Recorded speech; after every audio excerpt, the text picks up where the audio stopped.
펜로스는 과정이에요. 상황이고 펜로스는 동반하는 거예요. 이 아이에 대한 기억이 있기 때문에 나랑 함께 하는 거거든요.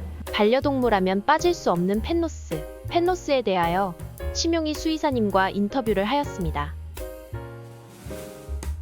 펜로스는 감정이 아니에요. 펜로스는 과정이에요. 상황이고 저희가 반려동물과 함께하는 과정 중에 펜로스가 있는 거예요.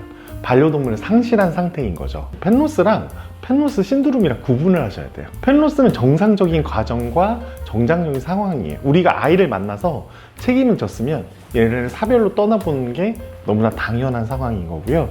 근데 그 상황에서 그 우울감이 내가 일상생활을 할 수 없을 정도로 다가올 때 우린 이걸 펜로스 신드롬이라고 불러요. 감정에서 일상으로 복귀하는 거에 차이가 있는 거예요. 펜로스 신드롬은 스스로 그 슬픔 여러 가지 감정에서 올라올 수가 없는 거고 보통은 저희가 사별 후에 그런 감정들이 회복돼요. 그래서 감정들이 일반적으로 한 2개월 정도면 회복되는 걸로 알려져 있고요. 근데 가족을 떠나보낸 것보다는 좀 더 회복하는 시간이 약간 짧은 경향이 있다라고 알려져 있는데 문제는 슬픔의 깊이는 거의 비슷하거나 더 심할 수 있다고 알려져 있어요. 모든 펜로스를 겪는 보호자가 모두 펜로스 신드롬을 갖게 되는 건 아니에요. 문제는 펜로스를 좀 힘들게 하는 몇 가지 포인트들이 좀 있는 거죠. 첫 번째는 이게 슬픔 중에서 권리박탈적 비탄이라고 하는 슬픔에 해당이 돼요.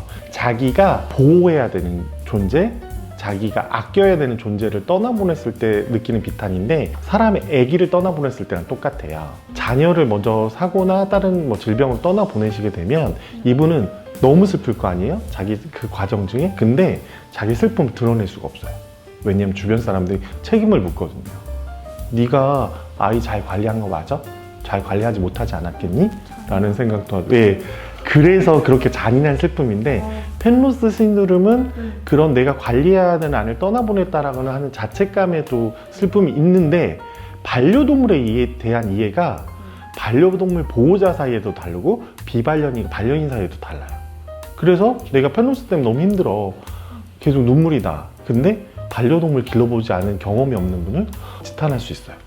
그러니 펜로스에서 더 슬픈 감정을 느낄 거고요. 되게 못된 성격이긴 한데 저는 펜로스를 극복할 수 없다고 생각해요. 펜로스를 극복하는 게 아니라고 생각해서 펜로스는 동반하는 거예요. 이 사람이 끝까지 책임졌기 때문에 느끼는 상황이거든요. 우리가 육아를 겪어내지 육아를 극복했다고 얘기하지 않아요. 이게 하나의 정상적인 내가 걸어가야 되는 과정이고 사랑했다는 증거라고 생각하셨으면 좋겠고 일상생활을 복귀할 수 없는 우울증인 경우에는 정신과적인 치료를 받아야 될 수도 있고 상담이 필요할 수도 있고요. 실제로 저 같은 경우는 둘째 친구 보내고 한 9개월 정도 정신과 약을 복용했었거든요. 그래서 그게 상당히 도움이 됐었어요. 만약에 스스로 일상생활로 복귀하실 수 없는 슬픔에 있으시다면 그런 도움이 필요하실 수도 있다. 그래서 그 척도를 몇 개 확인하는 방법이 있고요. 저 같은 경우에 이제 그 보건복지부에서 제공하고 있는 우울증 판단 기준을 펜로스로 역으로 해서 전개한 게 있고요.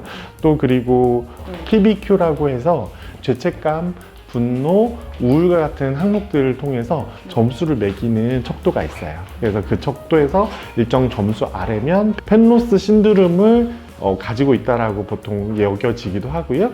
펜로스 신드롬이 잘 겪어지고 있는지에 대해서 확인할 수 있는 방법이기도 해요. 본인이 아마 점수 매기시기가 좀 어려울 수 있어요. 그래서 주변 분, 가장 가까운 분이 대신 점수를 좀 채워주시면 조금 더 객관적인 수치를 확인하실 수 있지 않을까 생각합니다. 제가 사실 펜로스 관련해서 좀 책을 쓰게 된 거는 외국에서는 이런 펜로스 같은 슬픔을 가진 분들이 자신의 이야기를 공유하시는 경우가 많은데 아직까지 한국은 자신의 감정, 특별히 또 슬픈 감정을 남들한테 공유하거나 공개하는 걸 조금 어려워하세요. 나처럼 슬픈 감정을 느끼는 사람들이 많을 텐데 그럼 이 사람들한테 어떻게 다가갈 수 있을까라는 생각을 했는데 책이란 방법이 있더라고요. 책은 되게 개별적으로 다가갈 수 있잖아요. 그래서 그분들한테 얘기하고 싶었어요. 아이를 떠나보낸다면 느낀 너의 감정이 유별난 게 아니다. 정상적인 거다. 그리고 너는 정말 대단한 사람이고 훌륭한 사람이다. 너는 그 아이와의 사랑을 실현하고 실천한 사람이다. 라는 얘기를 꼭 드리고 싶었어요. 같이 있는 동안 얼마나 행복하고 건강하게 살 것인지 도와주는 것과 떠나보낼 때 내가 그 감정들을 잘 다듬어서 내 마음속에 간직할 수 있는 방법을 알게 됐으면 좋겠다라는 생각으로 됐습니다.